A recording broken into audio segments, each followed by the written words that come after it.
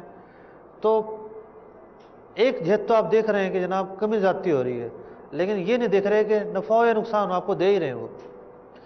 یہ سودی طریقہ ہے اصل میں.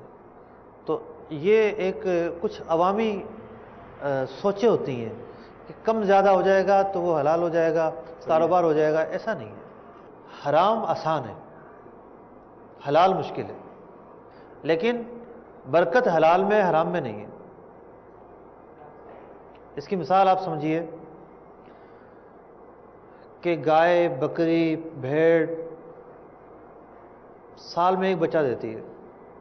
چلو بکری کی ایک قسم ہے سال میں 2 دے دے گی یا 2 دفعہ دے دے گی, لیکن یہ ایک بچہ دینے والی سال میں ہر دن ذبح ہو رہی ہوتی ہے, ہر دن ذبح ہو رہی ہے. صحیح. اور قربانی پر تو لاکھوں کی تعداد میں ایک ساتھ ذبح ہو رہی ہے. صحیح. اس کے باوجود چلے جائیں آپ, ہر جگہ ان کا ریوڑ ملے گا. اللہ اللہ. بکریوں کے, بھینس کے, گائے کے, ریوڑ. صحیح ہے. کتیا سال میں 2 دفعہ بچے دیتی ہے, یا ایک دفعہ بھی دے تو 6 اور 7 دیتی ہے. کوئی نہیں کاٹتا اس کو, کوئی ذبح نہیں کرتا اس کو. اکا دکا کتے ملیں گے آپ کو, ریوڑ کہیں نہیں ملے گا. وہ کہاں جاتے ہیں؟ وہ حرام ہے, حرام میں برکت نہیں ہے. یہ حلال تھے, ان میں حلال میں برکت ہے. تو حلال میں برکت ہے لیکن حلال مشکل ہے. ہم جاتے ہیں آسانی کی طرف, پاؤں کے نیچے دیکھتے ہیں نا, بس حرکت نہ کریں, بیٹھے بٹھائے پیسے مل جائیں, بس بالکل ایزی ہو کے مل جائیں, ایک سائڈ سے ملتے رہیں گے, تھوڑا بہت کام کر لیں گے. یہ سوچ ہمیں حرام سے نہیں بچاتی. اللہ اکبر. یہی آزمائش ہے, امتحان اسی کا نام ہے. جزاک اللہ. جی نیکسٹ کوشچن پلیز. جی السلام علیکم ورحمۃ اللہ وبرکاتہ. وعلیکم السلام ورحمۃ اللہ وبرکاتہ. مفتی صاحب سے میرا سوال ہے کہ جیسے میری برتن کی جیسے دکان ہے, اس پر کوئی گاہک آتا ہے اور وہ ڈنر سیٹ خریدتا ہے, جیسے 2000 روپے کا ڈنر سیٹ ہے, اب وہ ڈنر سیٹ خرید لیتا ہے کہ 2000 روپے کے, 500 روپے سوتی کے دے جاتا ہے اور کہتا ہے کہ کچھ دن کے بعد یا کچھ وقت کے بعد میں آ کر یہ ڈنر سیٹ لے جاؤں گا. لیکن دوبارہ جب وہ آتا ہے تو کہتا ہے میں یہ ڈنر سیٹ نہیں لیتا, میری سوتی واپس کر دو. تو ایسی صورت میں کیا کیا جائے؟ آیا کہ اس کی سوتی ضبط کی جائے یا اس کو واپس کی جائے؟ السلام علیکم ورحمۃ اللہ وبرکاتہ. وعلیکم السلام ورحمۃ اللہ. تو یہ سلسلہ تو ہمارا دنیا کے بہت سارے ملکوں میں دیکھا جاتا ہے. جی ہاں, اس لیے اس کا ترجمہ میں تھوڑا ایک بات آ رہی تھی. ٹھیک ہے. سوتی بیانوں کو کہتے ہیں. اچھا اچھا اچھا اچھا. کیا کہتے ہیں انگریزی میں؟ ارنسٹ منی. انگریزی میں ارنسٹ منی. ٹھیک ہے. Deposit down payment. تو دیکھیں بسا اوقات یہ ہوتا ہے کہ وہ باؤنڈ کرنے والی کیفیت ہوتی ہے نا, کہ سودا ہو جائے. ہونا تو یہ چاہیے کہ وہ مال لے جائے. ادھار میں بھی تو مال بکتا ہے نا.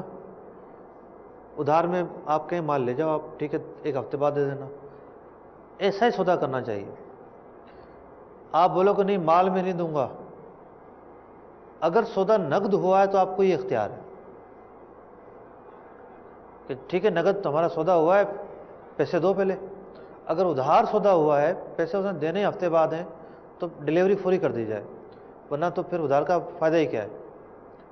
یہ ایک الگ سے بات تھی جو آپ کے ذہن میں نہیں ہوگی. رہی بات یہ کہ ڈیل کینسل ہو جاتی ہے. کینسل ہو نہیں سکتی شرعی اعتبار سے. جیسے بیٹا باپ سے تعلق توڑ نہیں سکتا نا, کتنا ہی بولے میرا باپ نہیں, باپ تو وہ ہے. یہ ڈیل ہو گئی, یک طرفہ یہ ختم نہیں ہو سکتی, کبھی بھی نہیں ہو سکتی ختم. اچھا اچھا. اس کے احکامات باقی رہیں گے. یہ ختم اسی وقت ہوگی کہ جب وہ بھی کہیں ختم اور آپ بھی کہیں ختم. آپ کو اختیار دیا شریعت نے, ٹھیک ہے آپ ختم کر لیں, لیکن اس کے پیسے واپس کرنے پڑیں گے. چاہیں تو ختم نہ کریں, اپنے بقیہ پیسے لے لیں. بیانہ ضبط کرنا حرام ہے, ظلم ہے. چھوٹی موٹی ڈیل میں تو کم ہوتا ہے, لیکن فلیٹ اور پراپرٹی کی خرید و فروخت میں بہت زیادہ ہوتا ہے, بہت زیادہ ہوتا ہے. ٹھیک ہے. مفتی صاحب میرا آپ سے کویشچن ہے کہ بینک کا جو شخص ملازم ہے اس کے ساتھ لین دین کرنا کیسا ہے؟ لین دین کی 2 صورتیں بنتی ہیں. ایک تو لین دین یہ ہے کہ وہ اس نے کوئی دکان کھول رکھی ہے اور آپ اس سے مال خریدتے ہیں، یہ لین دین ہے؟ یا یہ ہے کہ وہ آپ سے آ کے قرضہ مانگتا ہے، آپ اس کو دے دیتے ہیں اور واپس لے لیتے ہیں، یہ لین دین ہے؟ تو ایک تو لین دین سے مراد ہے خرید و فروخت اور جو اس طرح کے معاملات ہیں وہ لین دین کی دوسری صورت یہ ہے کہ آپ اس کے دعوت کھائیں، اس کے گھر جائیں، اس کے ساتھ جو ہے وہ اٹھے بیٹھیں، دوستی کریں، کھانا پینا کھائیں. تو دعوت والی جو صورت ہے، مطلب پہلے جو صورت ہے لین دین وہ تو کر سکتے ہیں، خرید و فروخت کر سکتے ہیں. اب دعوت وغیرہ کے جو معاملات ہیں تو اس میں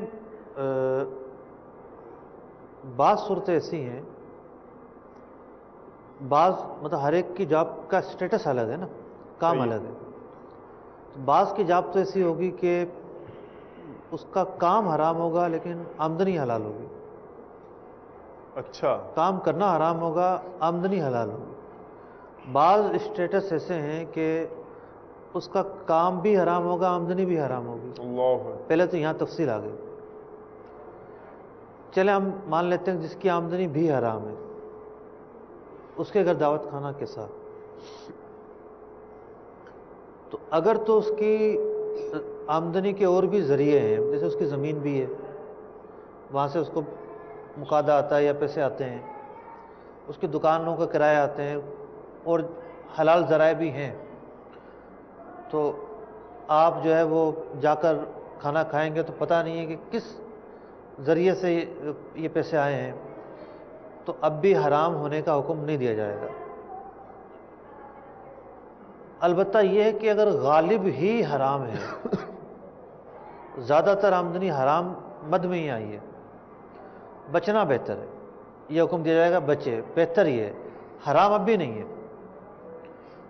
تیسری صورت یہ ہے کہ کوئی ذریعہ ہی نہیں اس کا حرام آمدنی کے سوا، مطلب رشوتیں لیتا ہے یا جوے کی رقم اٹھاتا ہے یا اس طرح کے معاملات ہیں، جوا نکال بھی دیا جائے تو اور جو قسمیں وہ شامل ہیں. تو اب شریعت کا ایک اصول ہے، اس کو سمجھنے کی ضرورت ہے. کسی کے پاس حرام روپیہ ہے، وہ دکاندار کو کہتا ہے کہ اس کی چیز دے دو، تو وہ چیز بھی حرام ہو جائے گی، جو وہ خریدے گا حرام ہو جائے گی. اگر وہ جا کے کھڑا ہو گیا اور اس نے کہا کہ جناب یہ فلاں فلاں فلاں چیز دے دو مجھے، پھر جب سے پیسے نکالے اور اس کو دے دیے، وہ اس کو رشوت میں ملے تھے، مال حرام ہی تھا، وہ چیز حرام نہیں ہوگی. تو زیادہ تر خریدنے والے دوسرے طریقے کے مطابق خریدتے ہیں. ایسا نہیں کہ نوٹ دکھا کے خرید رہے ہوں، جاتے ہیں دکان پر ڈیل کرتے ہیں پھر پیسے دیتے ہیں. اعلیٰ حضرت امام اہل سنت رضی اللہ تعالیٰ عنہ نے اس پر اس ضابطے کو بڑی تفصیل سے بیان فرمایا ہے، اور مسلمانوں کے حق میں یہ ضابطہ اس لیے بیان فرمایا ہے، یعنی جو حلال کھانے والے ہیں وہ بعض جگہ پریشان ہو جاتے ہیں. تو فرمایا کہ جو اور چیزیں خریدی گئی ہیں ان میں حرمت جاری نہیں ہوگی. اکثر اور غالب صورتیں یہی ہوتی ہیں. اس لیے اگر کسی نے دعوت کھا لی اس کو یہ نہیں کہیں گے اس نے حرام کھایا ہے. ہاں اخلاقی اعتبار سے اور سوشل بائیکاٹ کے اعتبار سے اس کو کرنا چاہیے تھا، جو سود کا کام کرتا ہے اس کے یہاں نہ جائے. ٹھیک. دوسری چیز یہ ہے کہ اب کسی کو مٹھائی کا ڈبہ ہی رشوت میں ملا ہے، اس کے حرام ہونے میں کوئی شک نہیں ہے، یہ تو ہے ہی حرام. تو پہلی صورت تو وہ تھی کہ ایک چیز حرام تھی، اب اس حرام سے حرمت دوسری چیز میں کب جائے گی اور کب نہیں جائے گی، یہ بات تھی. یہاں یہ بات نہیں ہے.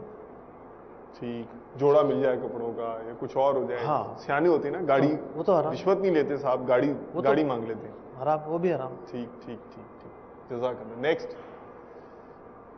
جی بسم اللہ الرحمن الرحیم. السلام علیکم ورحمۃ اللہ وبرکاتہ. وعلیکم السلام. مفتی صاحب سے میرا سوال ہے کہ قسطوں پہ چیزیں لینا بھی تقریباً فکس ہی ہوتا ہے. جیسے بائک وغیرہ لی جائے تو وہ 40,000 روپے والی بائک بولتے ہیں 55,000 روپے ہم اس کے لیں گے. ایڈوانس اتنے اور باقی قسطیں اتنی ہوں گی, 11 مہینے میں فکس, ہر چیز اس میں فکس کی جاتی ہے, تو قسط پہ چیز لینا کیسا؟ آپ حضرات کی گفتگو سے مجھے بھی کچھ سیکھنے کو ملا ہے ماشاءاللہ. اور باہر نکلنے کا مقصد یہی ہے.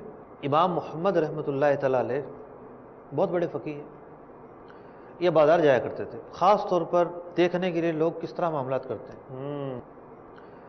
بزرگوں نے بیان فرمایا, یعنی مفتی بننے کے لیے جو کتابیں پڑھائی جاتی ہیں اس میں ایک اصول ہے, اچھا بل لم یعرف اہل زمانی فہو جاہل. جو اپنے زمانے کے لوگوں کے بارے میں معلومات نہیں رکھتا تو وہ جاہل ہے. اللہ اکبر. تو کیا ہو رہا ہے دنیا میں, اس کی معرفت ضروری ہوتی ہے علماء کے لیے خاص طور پر.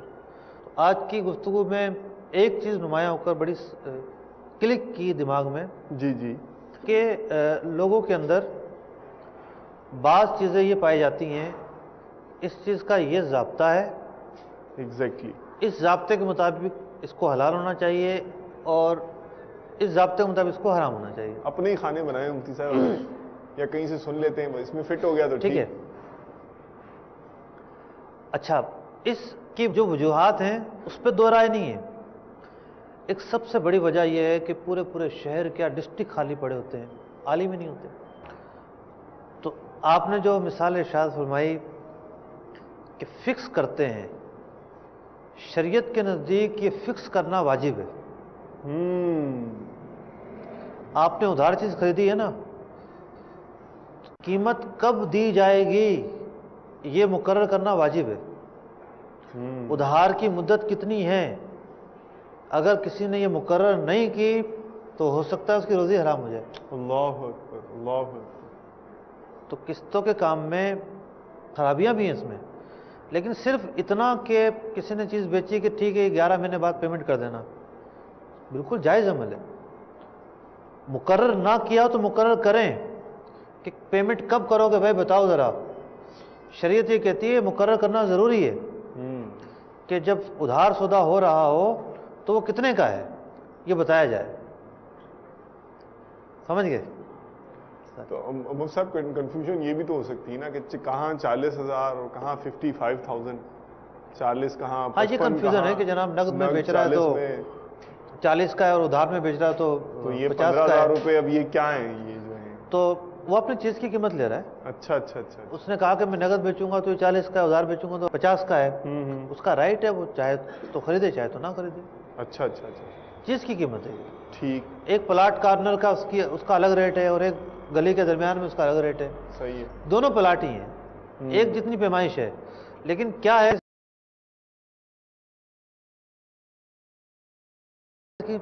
ویلیو بڑھ گئی. ٹھیک. اچھا مجھ سے اگر چلیں یہ ادھار میں 55 کا ہے, یہ طے ہو گیا, اب وہ آیا نہیں وقت پر اور 2 مہینے لیٹ پیمنٹ لا رہا ہے, تو اب اس سے 58 لے لینی چاہیے؟ بالکل بھی نہیں. جو 50 طے ہوئے تھے اس چیز کی قیمت کے طے ہوئے تھے کہ بھئی اس چیز کی قیمت 50 ہے. اب اگر یہ بڑھائے گا تو کس چیز کی بڑھائے گا, مہینے کے بڑھائے گا. صحیح. جو ٹائم پیریڈ ہے اسی کی وجہ سے بڑھا رہا ہے, اس کی وجہ سے بڑھائے گا. تو یہ ٹائم پیریڈ کے پیسے, یہاں تو چیز تو ہے ہی نہیں, اس کی تو قیمت طے ہو چکی ہے. اچھا اچھا اچھا. ٹائم پیریڈ کے پیسے لینا جائز نہیں ہے. اچھا زیادہ کے نہیں لے سکتے, اگر جلدی پیمنٹ لے آتا ہے تو کم, وہ سامنے والا کم کروائے گا, بولا میں جلدی لے کر آ گیا تو اب مجھے جو ہے نا 50 سے کم 48 میں ہی ڈن کر دو, یہ بھی جائز نہیں ہے, یہ بھی حرام ہے. اچھا, جو طے ہو گیا وہ طے ہو گیا. ماشاءاللہ, جزاک اللہ خیرن. جی السلام علیکم ورحمۃ اللہ وبرکاتہ. وعلیکم السلام ورحمۃ اللہ وبرکاتہ. میرا مفتی صاحب سے شراکت کے بارے میں سوال ہے. اگر کوئی شخص 2 پارٹنر آپس میں کاروبار کرتے ہیں, وہ اس صورت میں کرتے ہیں, ایک شخص کہتا ہے کہ میں آپ کو پیمنٹ دیتا ہوں, کل پیمنٹ میری ہے, آپ اس سے کاروبار کریں, میں اس میں بیٹھوں گا بھی نہیں یا میں اس میں حصہ نہیں لیتا ہوں, آپ کاروبار کریں, پیسہ میرا ہوگا, اور جو اس میں پروفٹ ہوگا یہ 50% آپ کا 50% میرا ہے. اس صورت میں کاروبار کرنا کیسا ہے؟ پیسے سارے ایک کے ہیں اور بقیہ کی محنت ہے. یہ طریقہ درست ہے. اچھا, صحیح ہے, نو ڈاؤٹ. جیسے ایک مثال ہے کہ خرید و فروخت ایک جائز کام ہے نا. جی جی. آپ ایک چیز لوٹ کر لیں, یہ ناجائز کام ہے. صحیح ہے. چوری کر لیں, یہ ناجائز کام ہے. صحیح ہے. ٹھیک ہے. خریدنا جائز ہے. لیکن اگر شراب خریدنی ہو تو اللہ اکبر، یہ حرام ہو جائے گا۔ یہ طریقہ ٹھیک ہے، لیکن اس کے تھوڑے سے اصول اور ضابطے ہیں۔ تو تجارت کورس کے اندر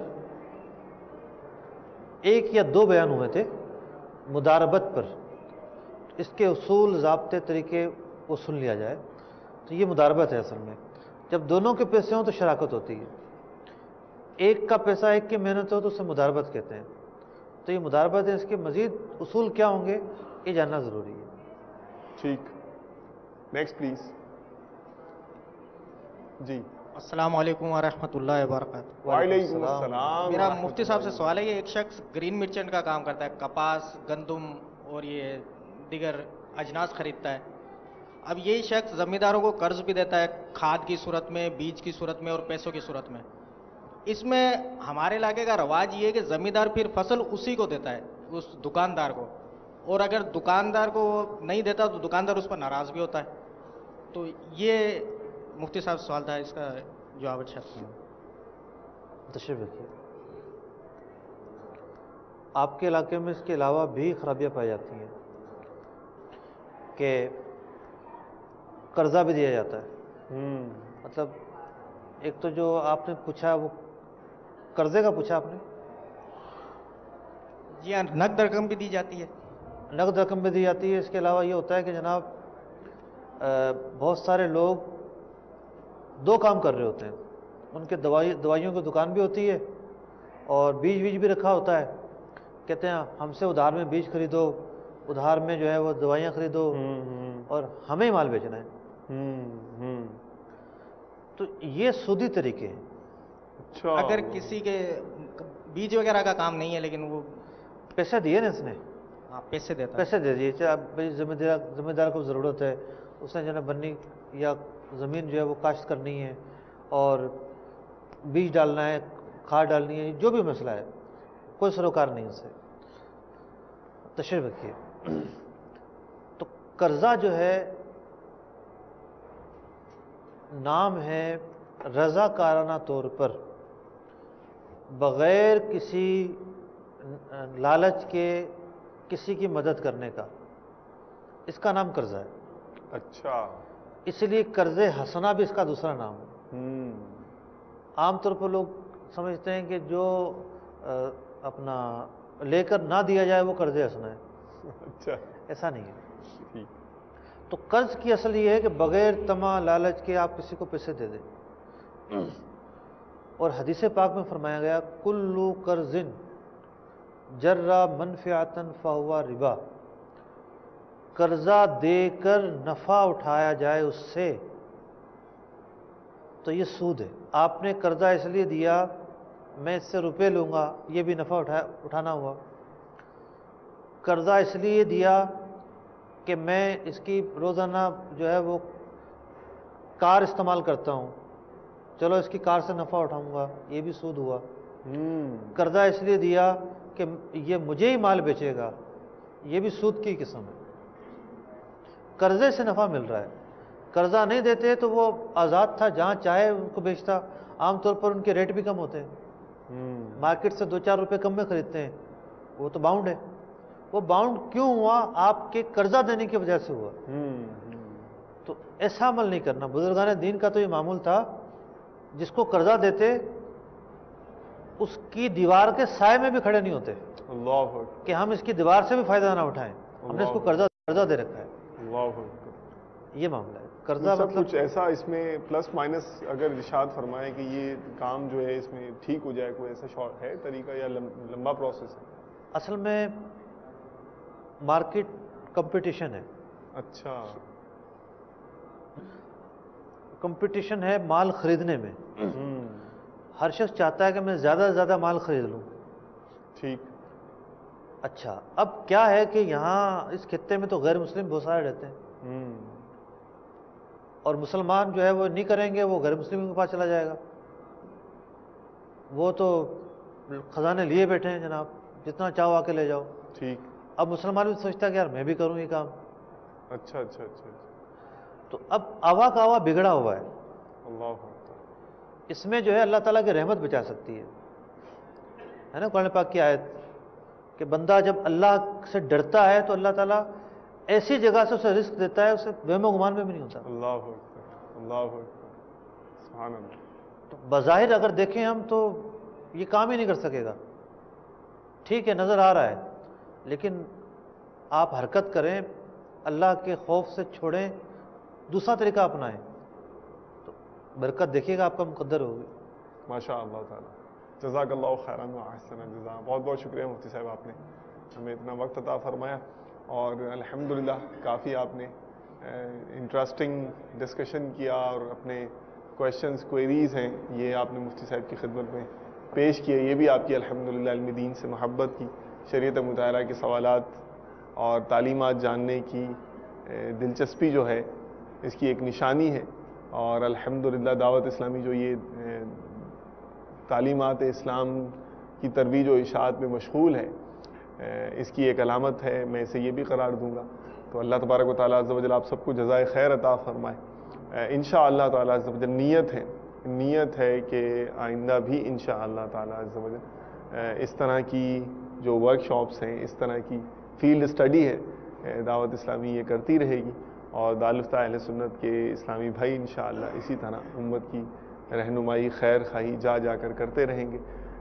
پھر آنے والے سلسلوں میں انشاءاللہ تعالیٰ عز و جل آپ سے ملاقات ہوگی۔ جزاکم اللہ خیراً و احسن الجزاء۔ صلو علی الحبیب صلی اللہ تعالی علی محمد وعلی آلہ واصحابہ وبارک وسلم۔ رزق حلال دے مجھے اے میرے کبریا، دیتا ہوں تجھ کو واسطہ تیرے حبیب کا، دیتا ہوں تجھ کو واسطہ تیرے حبیب کا۔ اخلاص کی کتنی اقسام ہیں اور اس کے حصول کا کیا ذریعہ ہے؟ اخلاص عبادت کی روح ہے۔ بلا ضرورت کہیں گے میں وقف مدینہ ہوں، میں 12 ماہ کا مسافر ہوں، میں نے 30 دن مدنی قافلے میں سفر کر لیا، مجھے تحفہ دے دو۔ تعریف کرے تو اچھا نہ لگے، ایسا اخلاص ہو، اللہ کرے دل میں اتر جائے میری بات۔ پہلے کے دور کے جو حاجیوں کو لوٹنے والے ڈاکو اور اس طرح کے ڈاکو ہوتے تھے، حاجیوں کو سلام نہیں کرتے تھے، اگر سلام کر دیتے تھے تو لوٹتے نہیں تھے۔ پاپا بھی ان کی گاڑی روانہ ہونے والی ہے اور زندگی میں پہلی مرتبہ حاضری ہوئی ہے، اب دوبارہ پتہ نہیں آنا نصیب بھی ہوگا کہ نہیں پاپا۔ آپ کے در کی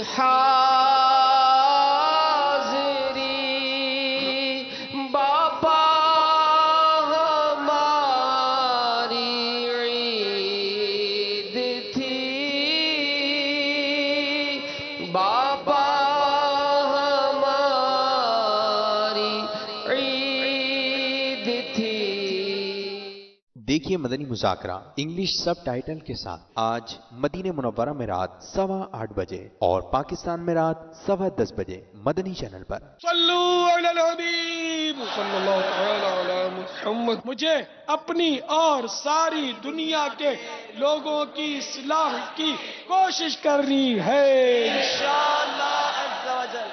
اللہ والے جو اللہ سے ملا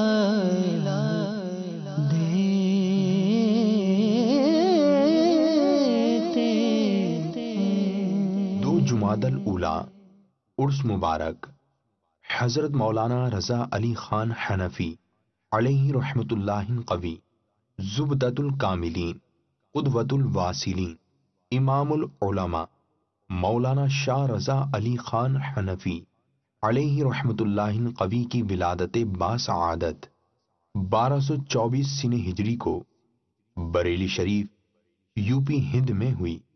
آپ رحمت اللہ تعالی علیہ کی حیات تبلیغ دین اور خدمت خلق کے لیے وقف تھی۔ پوری زندگی درس و تدریس، تبلیغ دین متین اور ہدایت مسلمین میں مصروف عمل رہے۔ عشق رسول کے چراغ جلائے۔ آپ کے فیوز و برکات نے حیرت انگیز انقلاب برپا کیا۔ شجر رضویت آپ کے وجود مسعود سے بار آور ہوا۔ اعلی حضرت علیہ رحمت رب العزت کے عشق و عرفان کی کہانی آپ کی خدمات کی نشانی ہے۔ امام اہل سنت رحمت اللہ تعالی علیہ آپ کو مولائے اعظم کے نام سے یاد کرتے تاج العلماء رئیس المتکلمین مولانا شاہ نقی علی خان علیہ رحمت الرحمن آپ ہی کے فرزند ہیں، اور آپ نے